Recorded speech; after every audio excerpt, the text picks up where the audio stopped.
So as a business owner, we're going to project this forward now. As a business owner, you got two options. Okay, most real estate companies, the agents are the customers.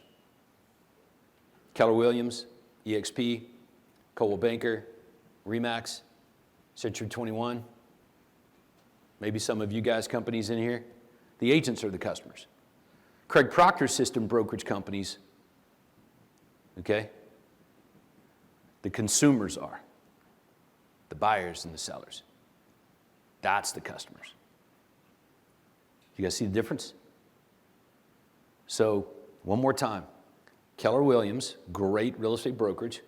Their customers are real estate agents. And make no mistake about it, they have no system for getting sellers. Zero. If they did, they couldn't call it Keller Williams and succeed today. All right? This is why they go out and buy and do deals with companies like, quote, 72 sold. Because they have a problem getting customers with that brand. So look, it's not a secret. All right? We're not telling secrets here. It's just facts that everyone knows. Okay?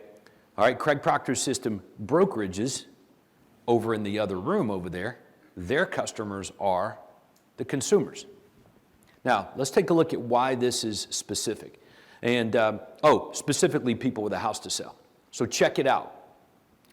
Companies whose customers are consumers are significantly more valuable than brokerages whose customers are real estate agents.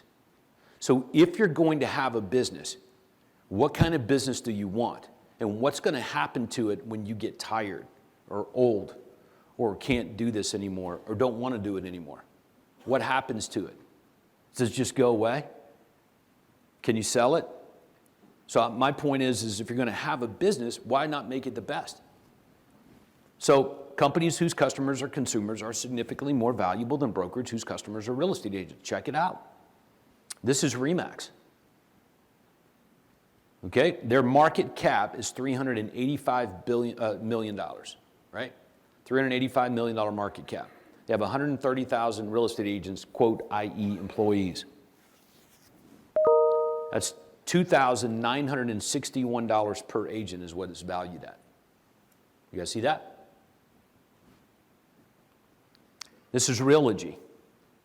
Century 21, Coldwell Banker, Better Homes and Gardens, they have a $1 billion market cap. 21,000 offices, $200,000 agents, $5,000 per agent. It's like more valuable than Remax. And I'm going to tell you guys why. That's driven by Better Homes and Gardens, because that is a better brand.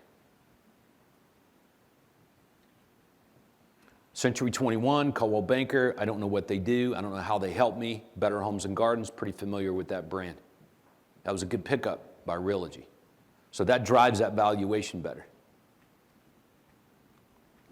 Keller Williams, it's a privately owned company. So the public information that we just looked at is not quite there, but if you do some research, there's estimates and valuations in Wall Street, and other people have done this. Privately owned, they got 190,000 agents. It's about $1.5 billion estimated in worth. That's $7,894 per agent valuation. This is Redfin. Their customers are not real estate agents. Their customers are consumers. They have 6,400 agents, and their market cap is $800 million. That's $125,000 valuation per agent. Off the charts more valuable. In other words, they're accomplishing a lot more value with less. Why? Because their customers are consumers. This is Open Door. Their market cap is $2.5 billion. They have 2,861 people. That's $891,296 per employee.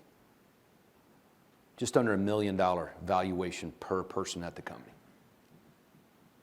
You see what's happening here? Zillow. Market cap, $8.3 billion. 5,500 employees.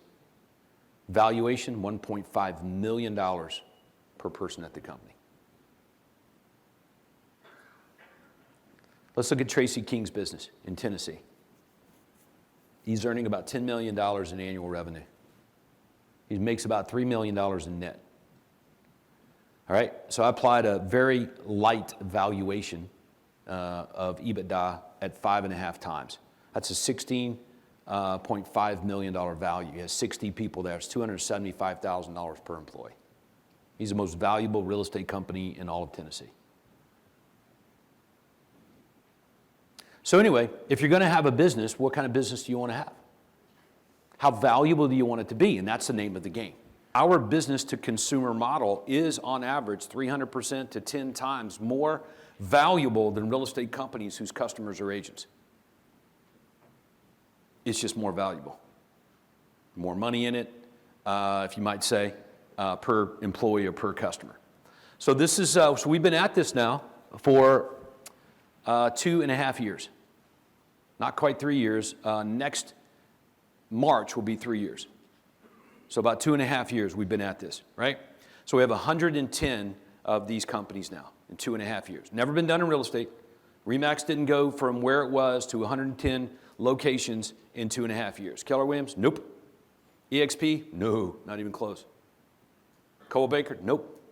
But we have. We went from 1 to 110 in 2.5 years. All right, now, this is what's happening. 100% have increased their transactions. 100%. Not 90, not 98, not 95, but 100% at the end of the year increase their transactions. 100% have increased their seller prospects and listings. 100% have increased the amount of money they earn per sale. Right? It means they're making more money on the same level of work.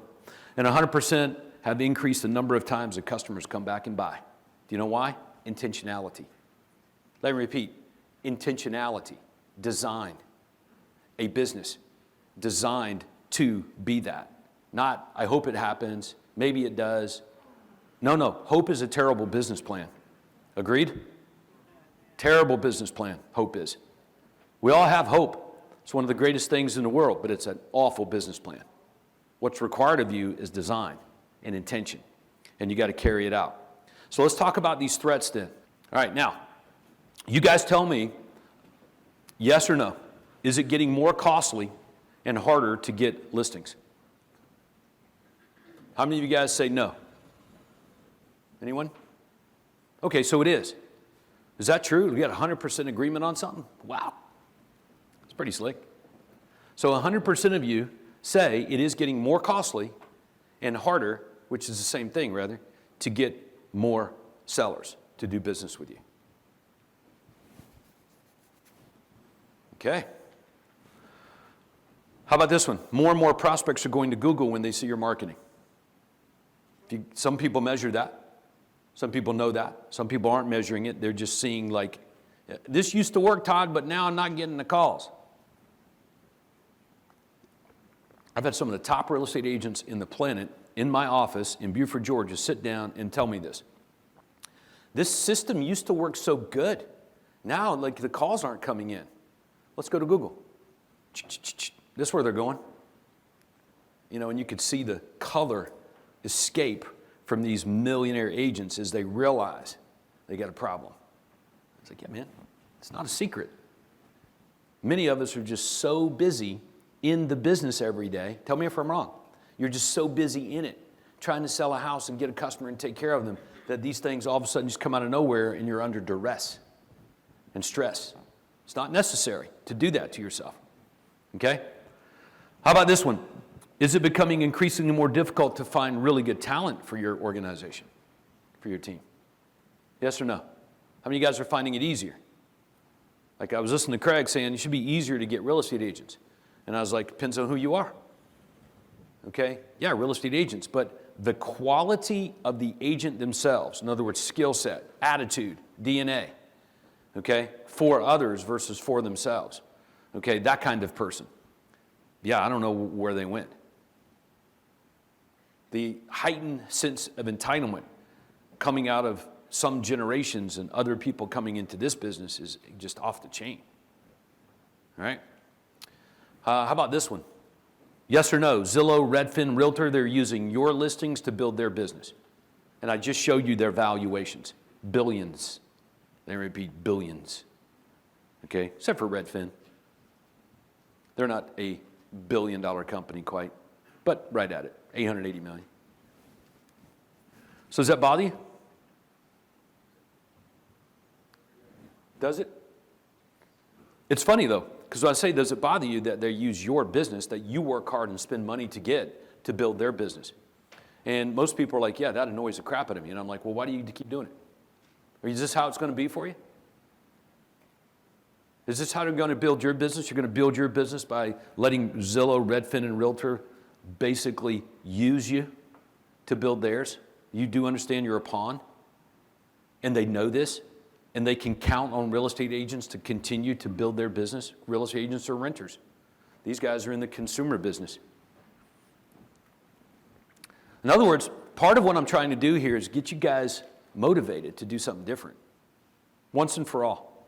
Take a different path. iBuyers gaining more and more market share. Yes or no? You think they're going away?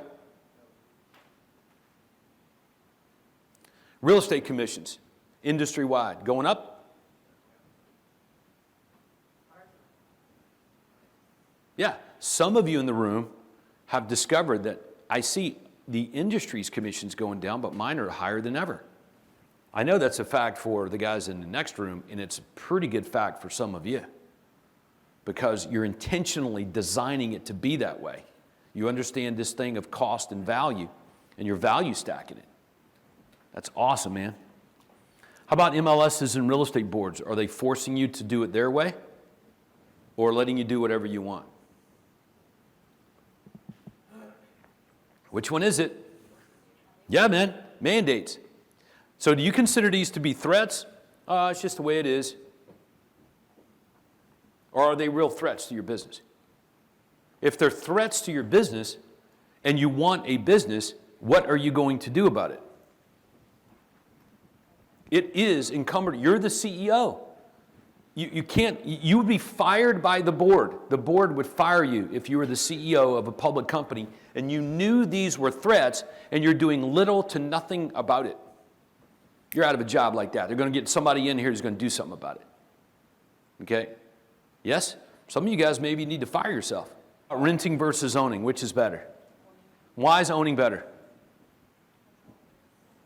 Why is it better? Don't say it's better without the why. Why? Oh, you can sell it, huh? Okay, what else? What's that? You can control what's going on with it. That's right. You can. It's a legacy. You can build it and pass it on. What else? Appreciation. In terms of value, you mean? Yeah. Anything else? What else? Leverage it how? Okay. I'll take that.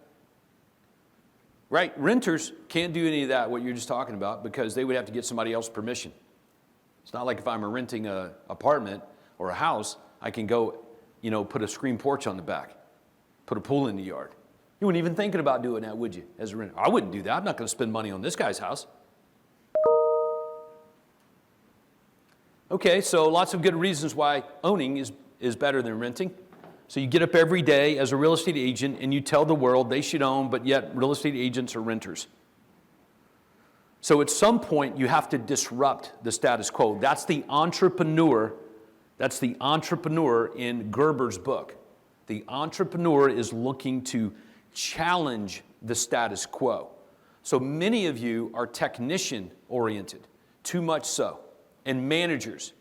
I want to build my business up and manage it. You're out doing the work of real estate agent. That's a technician. All right? And there's an entrepreneur in you that says, boy, I really want to get out of that and have X. And it's like, well, who's going to take control of this business? Who's going to take control of your life? Is it the technician going to always be the real estate agent and the doer? Is it the manager? I just want to manage it, which you know what happens? Goes away. Anytime you're managing something as status quo, it always gets leapfrog or disappears. okay?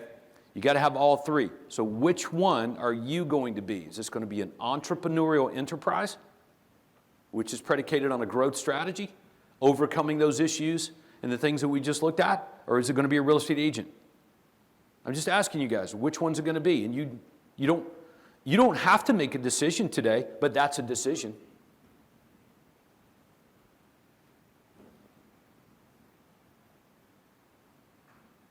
How many feel uncomfortable right now? Some of you guys are really comfortable with decisions. Like, man, once I see it, and I get it, it's epiphany, I'm in, I make the decision. You guys have seen plenty of people in the Craig Proctor system like that. So we just believe it's sort of time for a disruption. So that's why this exists. It wasn't like Craig Proctor and myself and our team needed more work, something else to do. We were bored. It's like there was an issue. Members wanted businesses. There's a trend going to Google. People have a brand positioning problem. You're having to disguise the brand, hide it, or even use unbranded marketing to generate business. That's a brand positioning problem. We have a good brand. The only way to get away from it is to actually have your company called that brand. Like, that's what brand is. It's the name of the company. So a real estate agent is a renter, so they call themselves Todd Walters or Todd Walters team or some other cute name, the Realty team or whatever it is, right?